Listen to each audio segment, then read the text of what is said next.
Okay, just a bit.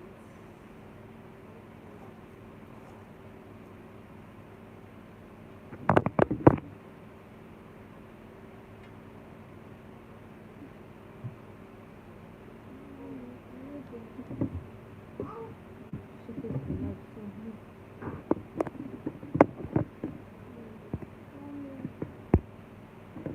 I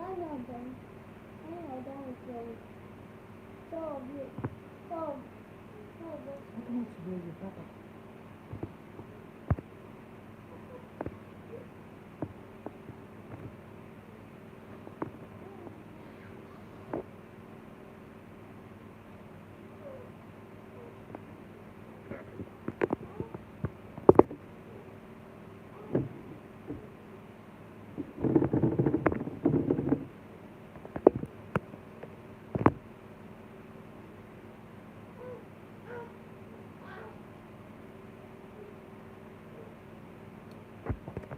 Hi guys, can you hear me?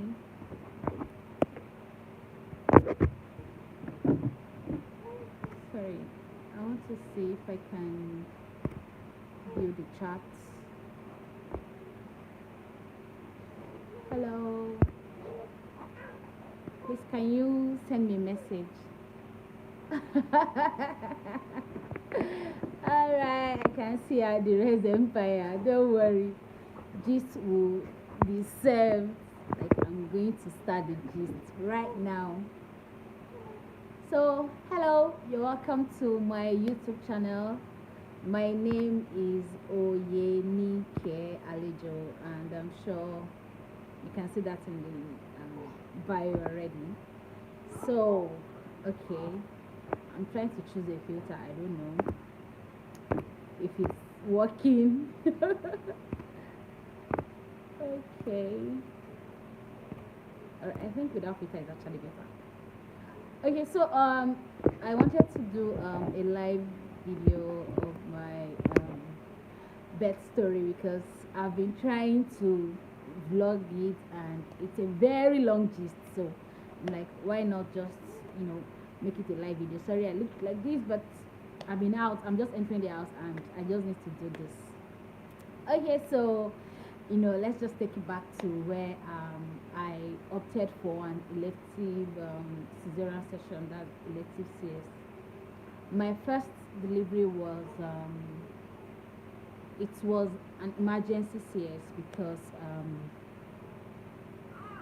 okay, labor started and I was not progressing, and of course the doctor had to come in at some point and said, oh, the baby had turned a certain way and you only have to go for the CS option. And I'm like, fine, why not? Why were you guys making me scream when I could actually just do the CS and just move on with life? And we went in for the CS. I'm talking about my first cesarean session here. We went in and in 20 minutes we were done.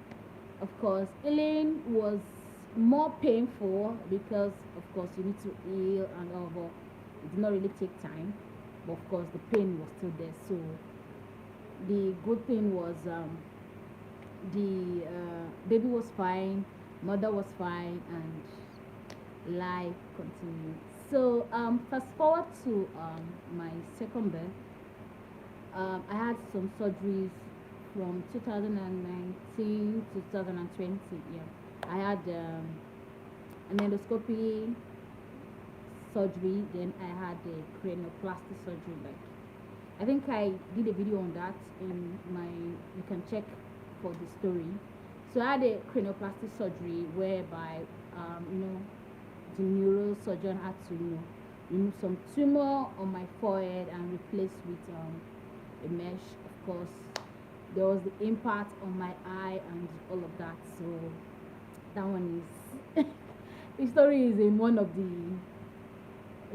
I did a video on that, so you can always watch it. I think how I survived 2 surgeries in a month. Yeah, I think it's there. So this one, I went to the doctor, and when we started talking, having conversation, that trying to get your they were trying to get my what will I call it now, my health reports. So of course I told them about this, and they're like, oh, that was like even advisable for me to just go for the CS instead of trying to push, straining my muscles and all of that. So it's better I just go for the CS. And of course everybody agreed. We picked a date, and of course we went for the surgery. Surgery date came as early as 6 a.m. Yeah, I remember, because I knew my husband was meant to be there. I was the second person scheduled, but eventually I had to go in first. So the doctor attended to me. Yeah, my mom, husband were outside, and they brought the baby out, and I was fine. I came out, and of course you have to lie down and all of that. First thing first, I think the first um, issue was that they were giving me some analgesic that was not compatible with my stomach because I had ulcer. So they were not giving me the analgesic for an ulcer patient. They were giving me, I hope you can still hear me. Sorry, it's breaking.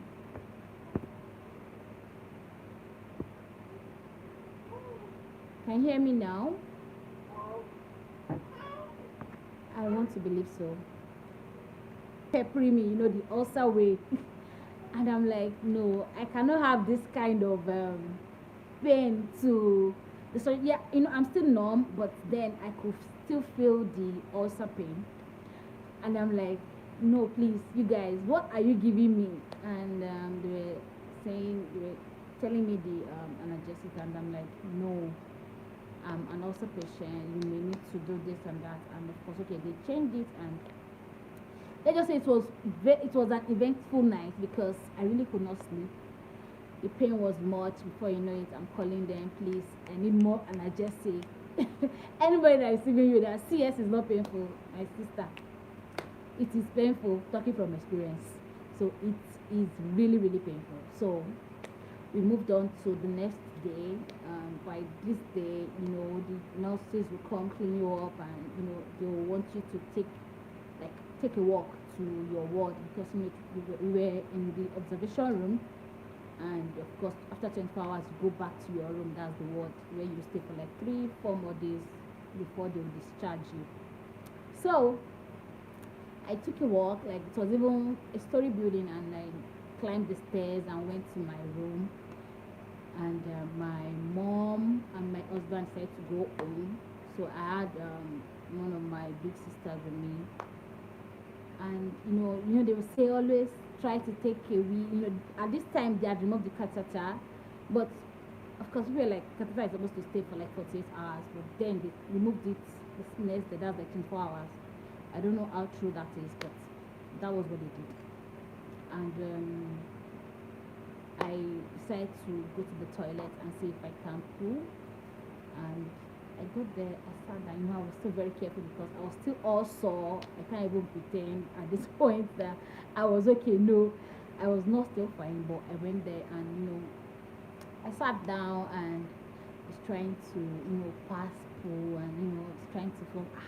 This healing process is looking like it's going to be fast, and I don't know, maybe I tried to fart, or I don't even know what happened. I just heard boom, as in the noise was so loud that the person that was in the room could hear the noise, the sound rather, and the thing was as if it went, like the sound came from my stomach. I don't know, you normally pass gas through the nose, and this one sounded right in my stomach, and the person heard. And before you know it, it was as if they opened a ball of fire in my stomach. To me, I felt maybe an incision had opened somewhere, and the next thing, I was on the ground. I was like screaming and crying because the pain that came was so strong. I was like, what is going on? And before you know it, they had to call the doctor, call the nurses, and I was screaming. They had to bring me out of the toilet. It was a lot. I really can't even start talking about it. It was a lot, but so yeah, I couldn't sit down, I couldn't stand up. I was just in the middle, and I was really, really trying to, you know, get myself back, but it was so bad. And guess what? The doctor that did the surgery had traveled to, um, I think they had a branch in Port Harcourt. He had gone there, although there was still a gynecologist that was supposed to see us, because of course he was not expecting, because he came in the morning and was like, oh, you guys are fine. Came in for a ward round, and everybody was fine. But then this pain was so much. It was great, and they had to give me analgesic, and I felt relieved.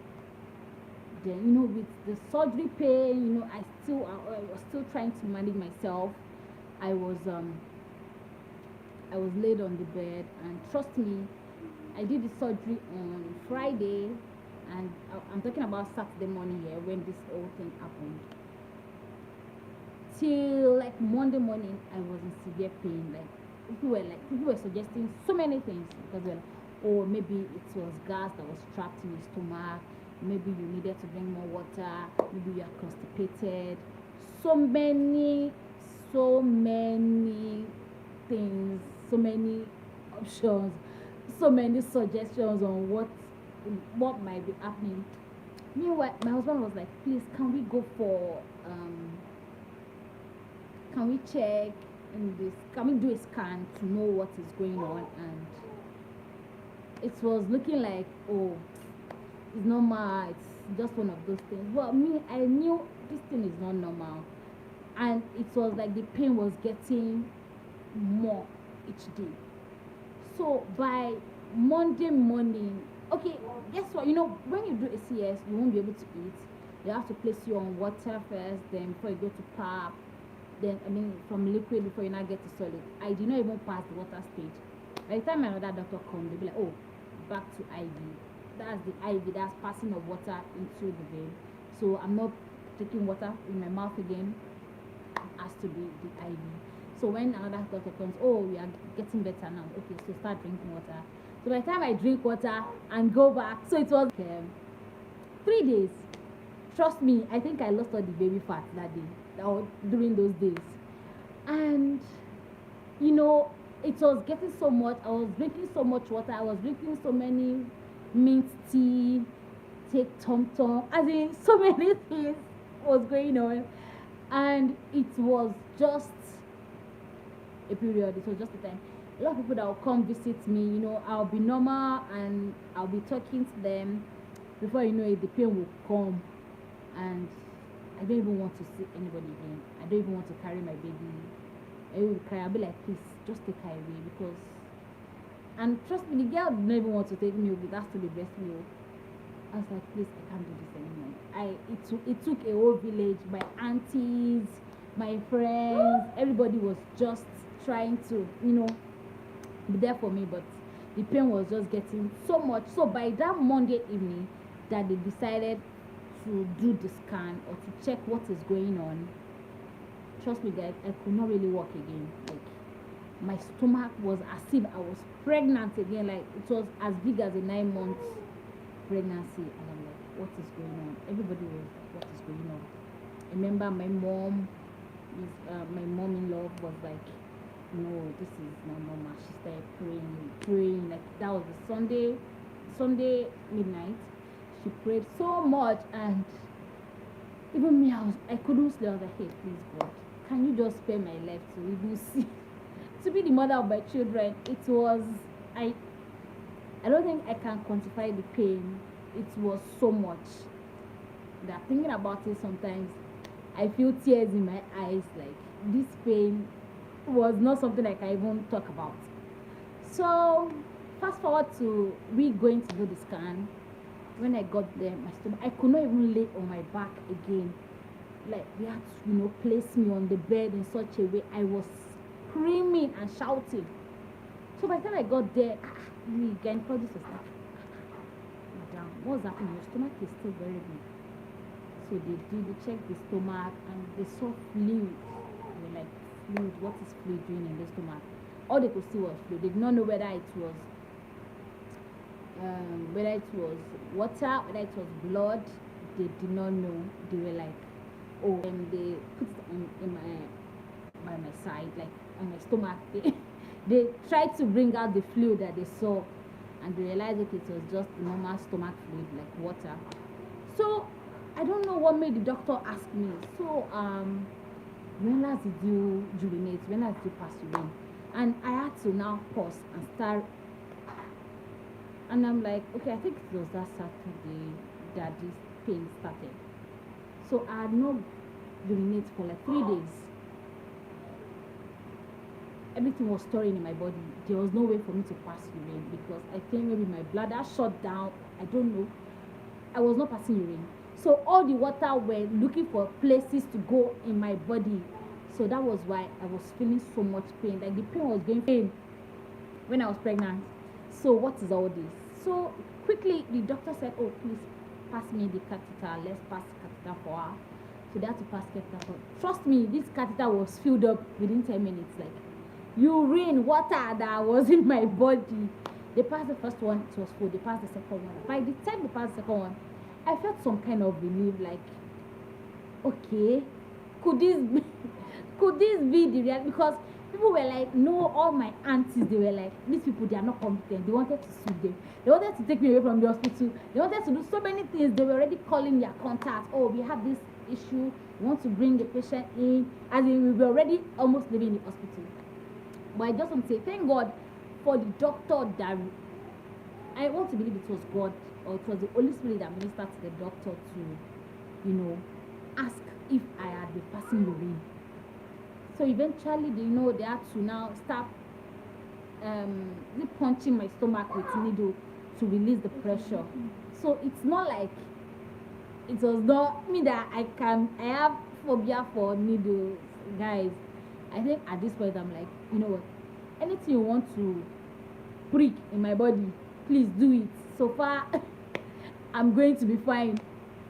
So they did that and got to a stage where I had to go back to my room. Got to the room, they did. So they were now. It was now a case of passing the catheter again, staying for another 24 hours without water when they pass the IV fluid. So by the time they will now start measuring the urine that came out, that is in the catheter with the water that was placed, with the IV that was placed up. So that went off for like another day, and by the next day, and I think that was the only day I slept without asking for analgesic. Like I could ask for analgesic like 3 times before the day break, and I'm like, even the doctors are like, madam, please don't get used to this thing. I'm like, hey guys, all right. You think I want to be here to be collecting, to be collecting analgesic or to be on this bed and not be able to move my body? I had to do scans. I went for X-ray and all. Of course, the thing had gone into my lungs. Like the fluid had gone into my lungs, and I had to see so many consultants, a lot of people. In fact, my people were everywhere. My aunties, my husband. It was not.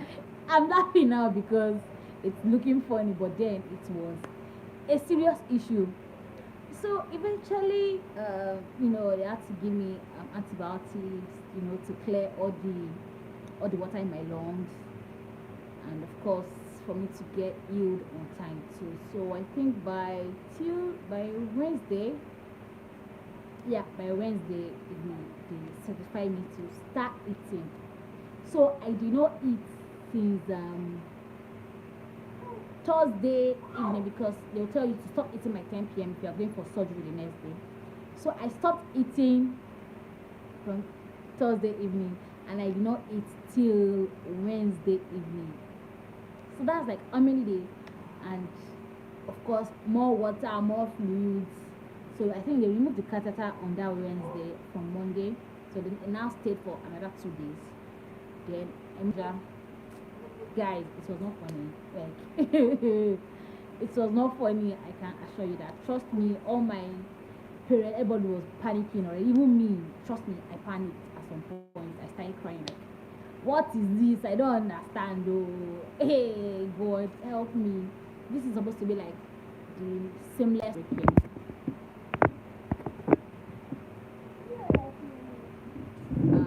Let me try and lift it.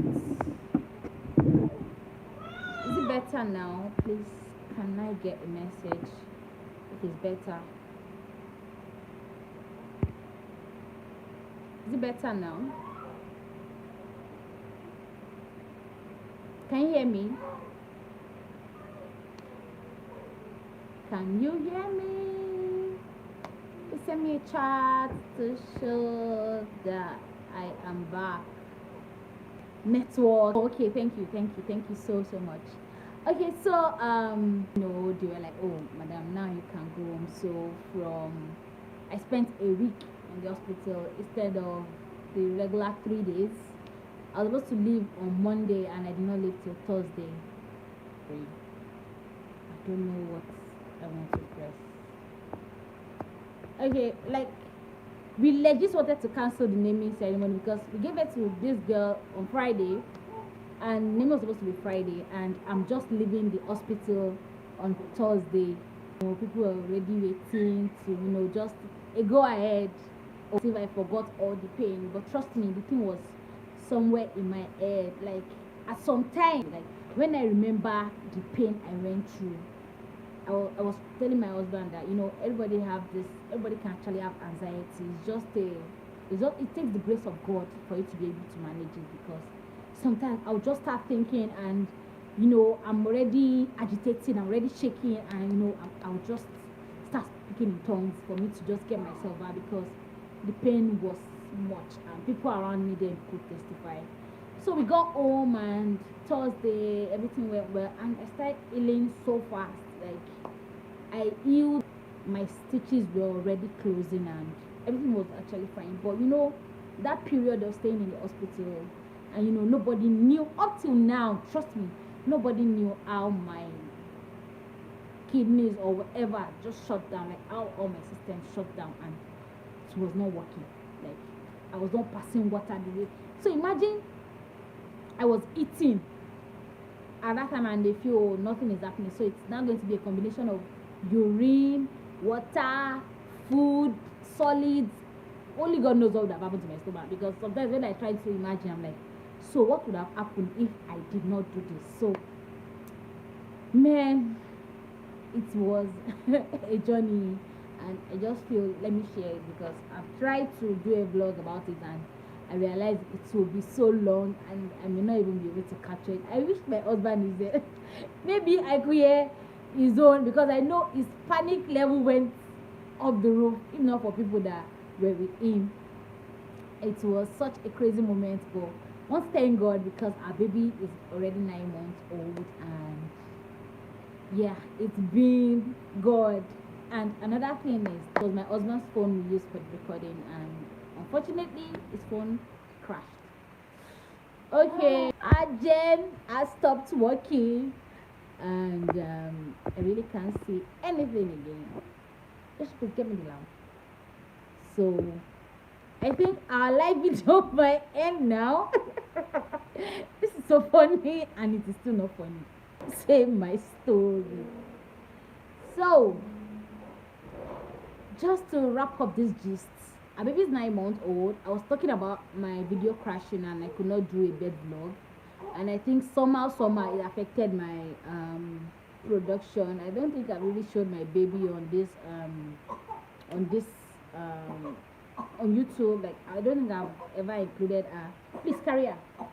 I don't think I've included her in this in many of my vlogs. Maybe just clips.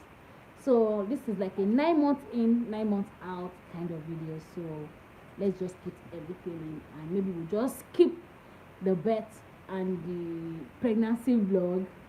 And but thank you for watching. Thank you for coming online. This means so much to me, so much to me. I'm glad. And I think, I don't know, I just want to connect with people. I don't know if this is the right way, but I just want to do like I'm using a lamp. Ha gosh. So okay, hopefully every people. So let's hope we'll be able to build a community from here. So thank you for watching, and I'll see you in my next live video. Yeah, I'm going to upload videos